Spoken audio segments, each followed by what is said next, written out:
What do you think we're getting today, Wisp? What cards do you think we're getting? Is it gonna be Echo? Is it gonna be Pike? Or is it gonna be a pile of just unrelated cards that we're not gonna be able to talk about at all? So, you know, I don't know if you know this, but I'm a bit of a health nut. It's good to get at very least 4 minutes of pretty intense exercise in the morning. Spike your cortisol nice and early.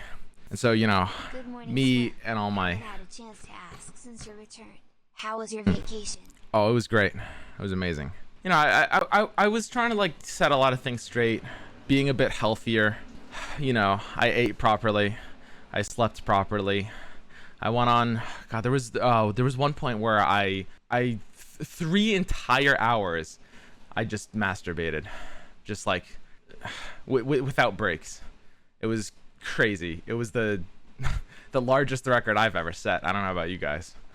No, it was a good break. It was exhausting, actually. I'm gonna be honest. Reveal is out. Here we go. So, looks like we're getting some new cards. Rise of the Underworlds. We've got Field Promotion over here. 2 mana, Demacia Burst spell. Next time you play a unit this round, grant it Scout. It's now an elite. So it permanently gains both Scout as well as elite. Huh. That's really, really interesting. I need to think more about what we're going to do with that. Fabled Poro, Ornn. Oh god, it's actually Ornn support. It's like the little blacksmith Poro. Wait a second. Fabled Poro, 4 mana 2/5 Poro. When I'm summoned, grant all ally Poros a random keyword. Holy shit. I will say, the Poro archetype has been a bit closer to viable than people think. A bit. Like, listen, it's not good, but it's been like it's had little bits in the past where it was like kind of cute. Abominable Guardian, an 8 mana Yeti, 5/5, another Freljord card. Round start, if you have 2 or more Yetis, summon me from hand and create a copy of me in your deck. And if you play it from hand, draws a Yeti. That doesn't happen when it summons from hand. That's a little crazy. If you have 2 Yetis, summon me from hand. It's a little hard to get 2 Yetis at once, but I mean, Tall Tales isn't actually that far off. Like, if you have Avros and Trapper, you can run Tall Tales. Like, once you have played the Trapper and played the Tall Tales, this just comes out from your hand. It's a 0 mana 5/5 that doesn't take an action either, so you can open attack. That's a little crazy. And if you play it manually from hand at 8 mana 5/5, then it draws a Yeti anyway. And then lastly, we've got Defiant Dance, an Ionia spell, 4 mana, slow spell. Recall a unit, Blade Dance 1. Ugh. I mean, it's slow, yeah. I don't really see any reason for Defiant Dance to really exist. It's at slow speed, you're not really gonna see this, but I mean, that's fine. You know, we're okay with that. All right, next step. Before that, we've got more cards. They're giving us a bunch of cards today, boys. This is it. Oh my god. Starlight, I'm gonna have to go through at the end and talk about, you know, these cards in more detail. Starlight Epiphany, 3 mana Targon burst spell, invoke. If you have a celestial ally, replace your deck with 20 copies of Behold the Infinite. What? So, I mean, it's a complete meme. It's literally, it's a Behold the Infinite that costs 1 more and then just makes your entire deck Behold the Infinites. I can't see any way to use this card, but it's just a meme. A Watcher counter. It's true. Counters the Watcher. All right, another Targon card. Heavens Aligned. Focus speed 1 mana. Daybreak, create a random Nightfall card in hand, or Nightfall, create a random Daybreak card in hand. So the design of this card is really adorable. I mean, I do like this modality of Daybreak and Nightfall. Like, I like Eclipse Dragon, and how it's designed is really cool. I don't see any reason to use this card, unfortunately. Here's something that's kind of interesting, which is that I guess if you have Raven on the board, you can get both, is the idea. Might be good in Nightfall aggro. You can run it in like Nightfall aggro. It is a good Nightfall enabler for sure. You can like open up the turn with using it for Daybreak, enables Nightfall, or you can use it more flexibly later. That's all right. Nightfall might be able to use it. If you have Raven on the board in like a Daybreak deck, then you can technically get both because it's always day for us, and then you can Nightfall this out too, and it'll be like a draw 2, which at that point is kind of cute as well. For the most part, I think this card's best bet is probably being ran in a Nightfall deck. Next up, we've got Atakhan, Bringer of Ruin. Dude, I just want to say right now, these days, the Variety Day, the miscellaneous card day of the reveal season is always like the best one. There's so many interesting concepts, and there's so many like viable cards. Atakhan, a 10 mana Overwhelm, 5/12. Attack, increase my power to the total power of all allies. All right, you remember what I just said about a lot of viable cards? This card costs 10 mana. Next. All right. 4 mana, Thorned Blade Burst. Give an ally 5 attack this round. But why?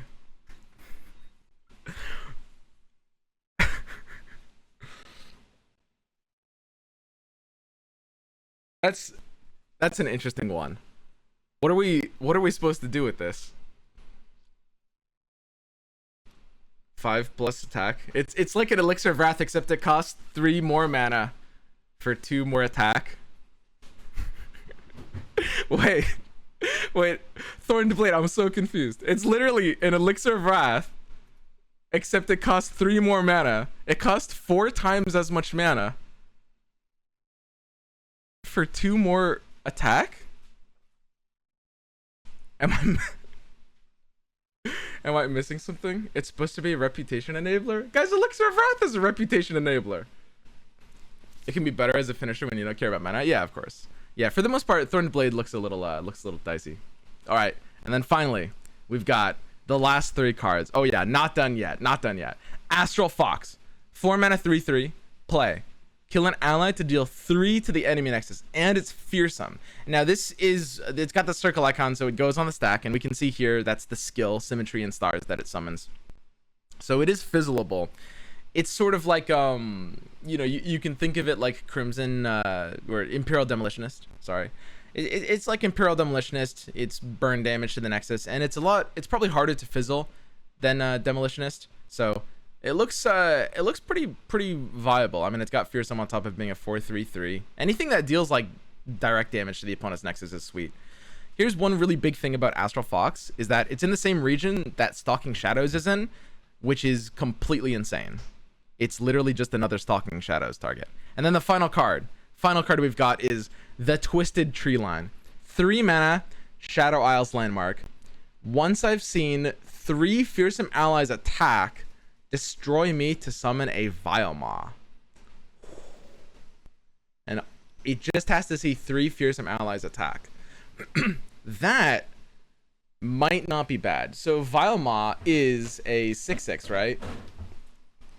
But Vilemaw is a card that's already in the game. It's only ever been summonable by fresh offerings.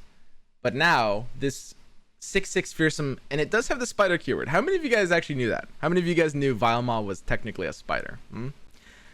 Yeah, it's a 6/6 fearsome spider that comes to the board. This is pretty interesting. It needs to see 3 fearsome allies attack. So like on turn 1, you play like a Precious Pet. On turn 2, you play like, I don't know, an Elise. Ignore the fact that you probably don't want to run this in like a spider deck. It's just a fun fact that it happens to have the spider keyword. If anything, this is for a fearsome deck, maybe. This card basically is going to be slow. It's going to summon the 6/6 into probably a later turn, and it doesn't summon on the attack. I think that's kind of the biggest problem with this card. I think it's a little too slow. Its best bet is to be ran in a slower fearsome deck, pretty much. Don't try to build this around the spider keyword. Spiders is a deck that's a little too fast for this card. Yeah, the big problem with Twisted Treeline is that the Vilemaw doesn't summon attacking, right? Like, you play Twisted Treeline. So let's say you're attacking odds. You play Twisted Treeline on turn 3. Maybe you attack the same turn. It gets some counters. And on turn 5, you level it up. And then you're hitting your first attack ever with this card on turn 7. And your first block on turn 6. That's horrifically slow. Let's say you're attacking evens. in a dream world, you can definitely trigger this on turn 4. You can get all 3 fearsome allies attacks on turn 4. That's doable. Here's the problem. You're still spending a lot of your mana to do that, and your first attack with this card is going to be on turn 6, which is just too slow. Just being the fact that it just puts that value into the future is, I think, a little awkward. Is, I think, just too awkward. All right, so we're gonna go through these cards. We're gonna give it like, you know, kind of a once over, and I'm gonna talk about you know, my kind of like, not final thoughts, but first impressions going through the cards one more time. Field Promotion is really interesting. This is actually one that's hard to evaluate. I don't see the value in this at 2 mana. I think, like, being able to permanently grant something Scout is adorable, and it can be a little crazy in some kinds of combos, right? Like, Field Promotion with the idea of some kinds of elusives or something like that can be a little nuts. Like, there's definitely a very, very abusable way we can use that. Scout Garen. Yeah, Scout Garen's, it's not really what you want, because, you know, you're not really using his region very well at that point. Renekton. Giving Renekton Scout, that's interesting. Yeah, I mean, Renekton and Demacia is actually not that bad. Scout Elite Fiora with Zed. Yeah, giving Zed Scout. Oh. Oh. That's a little spooky. So theoretically, we don't know 100%, but Zed Scout should work, by the way. We know that, for example, the Scout keyword says if I'm the only unit attacking with without any non-scouts, then it resets the thing. Some people might say that Zed Scout shouldn't work because it summons the Shadow Clone, but I'm pretty sure the Scout trigger checks before the Shadow Clone gets added to the attack.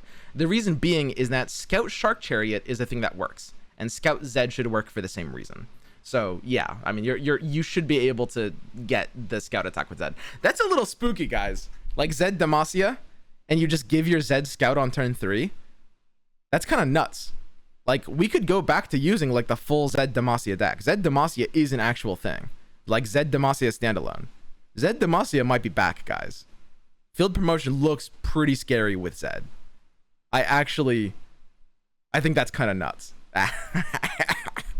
The more I'm thinking about it, the stupider it's getting. It's a permanent grant Scout. That is so dumb, guys. This is so stupid. You just, like, okay, you're attacking odds. You double. Okay, you're attacking odds. You double float. You play your Zed off of Field Promotion. They like Mystic Shot. You like Chain Vest. Your Zed double attacks. It goes to turn 4. You play like Relentless Pursuit. Your Zed double attacks again, and you have 6 Zed attacks by turn 5, and they fold. That's such a common sequence of events. Like, everything that I just said in that sentence is like very common things. That's so stupid. Like, this is. I fucking love this. Okay, Field Promotion looks a little crazy. There's the fact that this is in Demacia and it's a grant and there's some combos with this looks nuts. I will say the fact that it makes it the elite tag, I think, is going to be kind of useless. You can either use this in a deck that can really abuse the Scout keyword, or you can use this in a deck that abuses the elite keyword. And unfortunately, there's not really an alignment of those two strategies. Decks that are using elites aren't the same decks that want to abuse Scout for value. They're just two different decks. And unfortunately, like, decks that use elites probably won't even want to run this card enough, right? So don't focus on the elite thing. This is all about just like granting something with Scout. Looks nuts. I love it. Fabled Poro, I don't think is going to be enough to resurrect a Poro archetype. It's cute. I mean, the fact that it's just another Poro, keep in mind, you know, you're running this in a full Poro deck. It's probably Freljord PNZ. PNZ has just some good elusive Poros for win condition, and they've got the PNZ, the 2 mana 2/3 Poro. You know the one I mean. This one's sweet. I actually love what this does to the game, just in terms of, like, as a Poro player, right? Like, obviously, I'm not expecting Poros to be competitive, but just, like, if you want to play Poros, like, it's just fun getting, like, you know, random keywords that can sometimes just win you the game on the spot. Keep in mind, this is going to be pulling from the list of random keywords, which doesn't involve every keyword in the game. It can't get you, like, double attack or deep or lurk or ephemeral. It's only going to get you one of the main keywords, one of the, like, the same keywords that the Poro bot could give you, right? People are saying Poro Porn, the porn deck. Honestly, it's really not bad. in a Poro deck, if you've assumed you're playing like at least one Poro Snacks, this will hit the board as like a 4-mana 3/6 already, and it's got an on summon effect. You're just getting the random keyword. Like this is really, really not bad, actually. Like I might actually mess around with the Poro deck. I don't expect it to be good, but this card will hit that deck and it will make the deck some amount better. This with Braum could be spicy. Oh god, no! Do not run Braum in a Poro deck. That's like the biggest. This card is literally anti-synergistic with Braum. Braum was already improper to run in a Poro deck, almost certainly, and this card makes it even worse. They're fighting for the turn 4 slot. Do not like just this card is you're cutting Braum for this card, straight up, and it's making this deck better because of it. All right. But yeah, that would be my advice. If you're currently building a Poro deck right now, as soon as this is out, just cut Braum for this card. It'll be much better. Abominable Guardian. Oh man, this card actually looks really sweet. Yetis have not been that far off. Like for example, I think it was Sudden who had like the Yeti Demacia deck recently. I've built Yetis. I played like it was like a Yeti deck in one of the fight nights. That did really well. Avrozen Trapper is a good card. Ancient Yeti, people are realizing more and more, is a really good card and has been for a long time. And unironically, if there's just like a tiny bit of reason to run some Yeti, Tall Tales is not that bad. Like Tall Tales gets a lot better all of a sudden. Suddenly we've got 3 cards. If we have 2 Yetis on the board, this just comes down as a 0 mana, 0 action, 5/5 that has like alternate uses, that has flexibility, which is a little spooky. Like that's a little spooky. So Abominable Guardian is looking like it might be a thing. I also want to point out, I mean, it's an 8 cost card too, which is for, you know, the Behold, for like, you know, Trundle, or for Lysandra. It summons for free, which means like in a Lysandra deck, of course, you're getting the summon trigger because it's still an 8 mana card. Like this card is a little spooky. I don't know if this will hit decks. I'm not confident that this will hit decks right away, but this card will see experimentation and it actually won't be very far off, right? Like people will spend a while experimenting with this card and maybe coming back to it. It might need a specific meta. Oh god. Like at the point where this card is in your deck, you might even be running Yeti Yearling. Like this card is really powerful to the point where at that point, Yeti Yearling is not a card that I would have thought, like, I mean, it's not a great card, but once this card has made it into your deck, just the Yeti keyword becomes so scary. Like, you can literally just, you can play like 2 Yeti Yearlings on turn 1 and 2. You can run things like Iterative Improvement that give you more Yeti keywords. You can use like Fading Memories. Okay, Fading Memories is a really bad idea because this is round start. Forget that. But like, you can get Abominable Guardians just pulling out of your hands on like turn 3 easily, very easily. Like Yeti Yearling, Abominable pulls it on turn 3. You can even have double Abominable. You can have Yeti Yearling with Iterative Improvement with Abominable, still pulls it out turn 3, right? There's a lot of ways to get this out on the board early. I will say a 5/5 no Overwhelm, to be able to get really good value out of Abominable, you're gonna want to get it on the board early. Pulling it out on like turn 6 is still gonna be valuable, but not necessarily enough. I actually think this card looks pretty viable. There will be a Yeti deck now. I don't know exactly the best way to use it. Iterative is a little too slow. Yeah, okay, Iterative is 1 turn too slow. You got me. But I don't know exactly how to build it, but this card actually, the more I look at it, the more potential this card has. There will be something. This is a great addition to Feel the Rush, by the way, if you remember Feel the Rush Yetis. Yeah, Feel the Rush Yetis is a deck that could probably just run this card, like, no cap. So I love it. I love Abominable Guardian. Defiant Dance is a raw skip. This card is just bad, but I mean, listen, obviously, given the fact that they were printing a new Azir Aurelia card, we can all be glad that this card is bad. Nobody, I don't think anybody really wanted Defiant Dance to be good. You know, it's fine. It's a blank. It's not, there's no reason to ever run it. Then we've got Starlight Epiphany, great meme, nothing really worth doing. Heavens Aligned, I think this is just mostly a Nightfall activator. I don't think in a Daybreak Raven deck you're going to want to be able to use this, but it might see some experimental play in like Nightfall, Nightfall aggro, Nightfall mid-range decks. It slows down the Nightfall deck a little bit, but really not bad at all. It recalls any unit. Yeah, but so okay, all right. Yes, you can recall an opponent unit, but it's a it's a slow speed card. It's a slow Will of Ionia with an upside.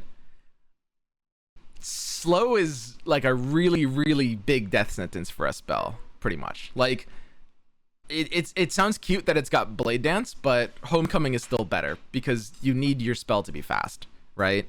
Like the slow Will of Ionia kind of sucks. Yeah, the slow Will of Ionia kind of sucks. It's it's not really worth using, unfortunately. Like, slow is just so awkward. All right, but yeah, Heaven's Line looks pretty straightforward. Atakhan, Bringer of Ruin is a cool concept, but unfortunately, something like this is really just not going to be that competitive. People are saying, like, you know, Spirit Matron has, you know, obviously every time there's a new 10 mana follower, people are going to be like, whoa, what about Spirit Matron? It's not worth it in this case. I mean, it needs to be able to attack to even get its effect, and it doesn't buff anything else. It only buffs itself, so it's just completely vulnerable to any sort of like single target removal. Or single target, like even like an Arachnoid Sentry will just stop this card in its tracks, right? There's just too many things that just won't let this happen. So unfortunately, nothing happening there. And Thorned Blade is frankly confusing. I have no idea why this card exists. Yeah, this second page was kind of a big blank. However, the last card, and I talked about Twisted Treeline pretty thoroughly. Twisted Treeline is a little too slow to be viable. Fearsomes and Landmarks have basically like almost no tie-in. You're not going to run this in a Fearsome deck, and you're not going to run it in a Landmark deck either. The last card, though, Astral Fox, looks pretty terrifying. I think this card is frankly a little nuts. This is crazy. So it's a fizzleable effect, but unlike Imperial Demolitionist, you can I think in the kind of decks where you're going to want to use this in Shadow Isles, you're going to be able to fairly reliably be using it on things that are a little bit less fizzleable because it's a slower card than Imperial Demolitionist. I think that like Imperial Demolitionist, often you're using it on like 1 or 2 health units, and sometimes there's just like, you know, your opponent can stop that. In this case with Astral Fox, it's going to be often on things that just like don't have as much of a way to stop it. It's a death trigger, right? And the most important thing about Astral Fox by far is it is in the same region that has Stalking Shadows. And that's it. That's all this card needs to be. Stalking Shadows is obviously just completely nuts. And when you're running Stalking Shadows, you just want to run as many power cards that synergize with it as possible. And every time you see this off of, like, Shadow Isles already had Doom Beast, and part of the, like, most of the reason even Doom Beast was so good was because of Stalking Shadows. Like, Doom Beast is a good card that Stalking Shadows turns into a great card, right? Astral Fox is kind of the same thing. Like, we're in the same region as Stalking Shadows, which is just insane. Our Stalking Shadows, it turns into 6 face damage if you just see this off of Stalking Shadows, and you're already running Stalking Shadows, and you're already running like Shadow Isles. So you can run this in a lot of shells. You can run it in like Shadow Isles Noxus aggro. You can run it in Shadow Isles anything aggro. You can run it in like Kyrian Burn, maybe. Kyrian Burn might be able to run this card. Like, there's so many forms of Shadow Isles aggro, but I can just guarantee you that Astral Fox is in some kinds of Shadow Isles decks. It's a little bit slow, so I can imagine in like some kind of super fast meta, it might not make the cut, maybe, but this card is pretty nuts. This card is pretty crazy. So yeah, that is today's first impressions off the reveals. What do you guys think? You guys disagree about anything big? Did I miss any major interactions between these cards? Overall, I think there's a lot of cool things here. I'm liking a lot of what I'm seeing. I'm liking the fact that they're adding some things to all-in decks that never really made sense before. Like, Yeti all-in deck has always been an idea, but it's never made sense. Poro all-in deck has always been an idea, and it's kind of almost made sense, and it might make a bit more sense now, right? And I just love field promotion more than I can express. This card is crazy. Yeah, dude, I think the first deck I might play on the expansion is literally just Field Promotion Zed Demacia. Like, I'm not even joking. That's literally just what I'm gonna do. I'm literally just gonna do that day one. This is so stupid. I love it. I love it so much. You nerf my standalone, but they give me Field Promotion. Right? Giveth and right taketh away. But Field Promotion is crazy.